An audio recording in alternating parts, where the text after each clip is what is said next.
I'm hoping this readathon, I'm a little bit more realistic about what I can read.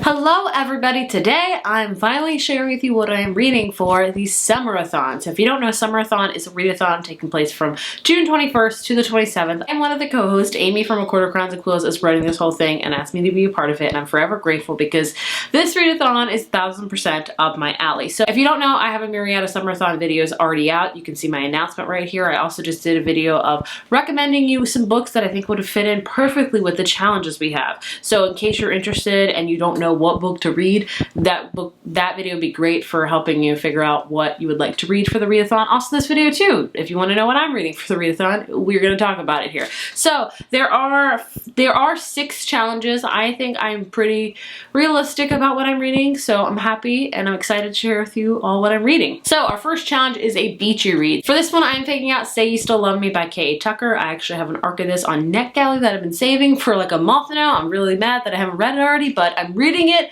for Summerathon and I cannot wait. K.A. Tucker writes some really good steamy romance books that I like. This is all about this character that I think she's like a big shot now, and then she meets a guy that she used to be in love with a lot younger, and I think it's like a second chance romance. I don't know much about it, I think because I don't have it physically in my hands, but I do know it's a second chance romance. It sounds perfectly like a Beachy Read. K.A. Tucker's books are perfect for like you can read them in one day, which I kind of classify as a Beachy Read. If you can get through them very quickly, that's a Beachy Read to me, so I cannot wait to read this. I think I might buddy read this with Amy and Mel, who are also hosting this, so I hope that we all fall in love with it. It's going to be hard to live up to The Simple Wild, which is my favorite K.A. Tucker book, but here's to hoping. So the next challenge is sunrise colors. So the sunrise colors can be on the cover, on the spine, however you want. I am doubling up on challenges because you can do that if you want to. You can triple up, you can quadruple up, whatever you want to do, you go for it. So Say You Still Love Me has some like sunrise colors on it in my opinion, so I'm using it for that one. Hope that's okay. Next challenge is a book featuring a road trip, traveling, or vacation. It could be any one of those, just pick one and it'll do. For this one, I had to read a Sarah Dessen book for this readathon because when I think of summer books, I think of Sarah Dessen. Sarah Dessen really got me into YA Contemporary, really got me into summer reads, I guess you could say. So she has a new one coming out this month called The Rest of the Story. I don't have it quite yet. This one follows a girl that her mother died when she was a lot younger, so it's always been her and her father. And then this summer she's going to her mother's like lake house to meet all of her mother's family that she's never met before. And she learns a lot about her mom and dad, of her mom and her family, and it's basically a vacation book because she is going there for the summer, but I'm expecting this to be good. I will tell you the past couple of Sarah Dessen books I have not really liked. That saddens me a lot because I enjoy a lot of her early books, or I'd say not early books, but like I'm talking about like Along for the Ride, Just Listen, Lock and Key, But Forever. Those are some of my favorite, though that kind of span of Sarah Dessen I love. Her latest ones I have not loved. The last one I loved by her was Say Anything. So I'm really hoping to enjoy this one. It sounds like it's going to be a good summer read mixed in with some depth and perspective, so I'm always excited for that. Our fourth challenge is a book set in summer. That technically could be also The Rest of the Story that takes place in summer, but I'm not going to do that. So the one I'm picking for this one is Summer of Salt because the title alone has summer in it, which probably should be a challenge for next year. All I know about this one is that it's about a girl named Georgina who goes to this island every single summer, and she has a twin sister, and the island is called By the Sea. I don't know much about it. No one questions the weather as moody and erratic as a summer storm.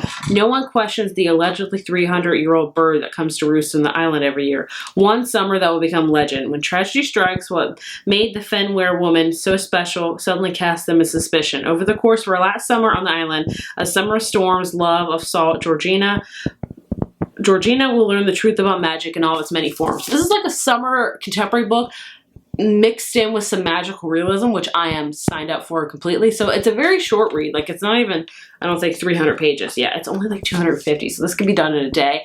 And it takes place during the summer. I might buddy read this as well with Amy and Trina. I'm not quite sure yet, but either way, I'm very excited to read this. I'm finally going to read this. I've heard nothing but amazing things about it. So takes place around the summer. Check. This challenge is a book with food on the cover. This could be any type of food. It could take up the whole cover. It could be a tiny snippet. It could be on the spine. Whatever you want to do. do. For this one, I particularly have known for a while I'm going to read Natalie Tan's Book of Luck and Fortune. So we have some food. I don't know what this food is. I would say what it is, but I don't want to be wrong. We also have food on the back. No, we don't. That's the only food on it. But either way, I've been saving it for this one. This is an adult chick lit book, and we follow a character named Natalie who returns home to San Francisco after her mother has died. And her mother and her have had a very tumultuous relationship. Natalie left San Francisco when she was younger to become a chef, and her mom really never supported her decision. So when she comes back home to San Francisco, she's also learned that she's inherited like her aunt's restaurant, which is failing. So basically a fortune teller tells her that she must cook these 3 recipes to save her restaurant, and I think it's about that. So I have heard mixed reviews about this one, so I'm a little apprehensive, but either way I'm very excited. I love adult chick lit books, and that is the perfect time to read them in the summer, in my opinion. I could read them really all year. And our last challenge is really a freebie challenge, and that is to read a book while drinking your favorite summery drink. That could be whatever you want it to. Lemonade, alcoholic beverage if you're 21 and plus, which I will probably do because I love a good strawberry daiquiri in summertime, so I'll probably do that. But for that one, I'm going to try to read How Not to Die Alone by Richard Roeper. This one seems a little bit more serious than my usual summer reads, but I've just heard so many good things about it. I've heard it a lot compared to The Office mixed with Eleanor Oliphant is Completely Fine, which sounds 100% right up my alley. So this book we follow a character, I forget his name. His name is Andrew, and he has gotten himself into a lie. So basically, he's kind of lied at work that he has a family and kids because everyone's just like, what are you doing this weekend? Oh, family and kids. So he just kind of goes on with it, whatever. And then he meets a new coworker and he starts to have feelings for her. Only problem is he's been in this lie for a long time. Everyone thinks he has a wife and kids when really he does not. So he's kind of trying to get out of it. Also trying to navigate love life. So basically this is a debut novel, which I just seen, and this only is 300 pages. So I'm going to try to read this. We'll see how that goes. So basically, how many books am I trying to read this week? 5. That's going to be tricky, but the good news is Summer Assault is very short. Also, this one's very short, so I think I could read those like both in a day. I'm going to have to read a book like every other day, basically. I think I could do it. I'm going to try to do it. Hopefully, I can. Either way, I'm very, very excited for this readathon. It's going to be a chill readathon. There won't be sprints or anything. It's just going to read at your own pace. Just have fun with it. That's our whole theme here. So I hope you guys join along. We also have a Twitter and Instagram, so I will leave all the links down below for that. But either way, it's going to be a fun time, and I'm very excited to read all of these books and also to participate in this fun readathon because I love readathons, but I also love ones that are kind of geared right towards me, like contemporary books and summer books and beachy books. That is me to a T. I will see you guys in my next video. Thank you for watching. Bye.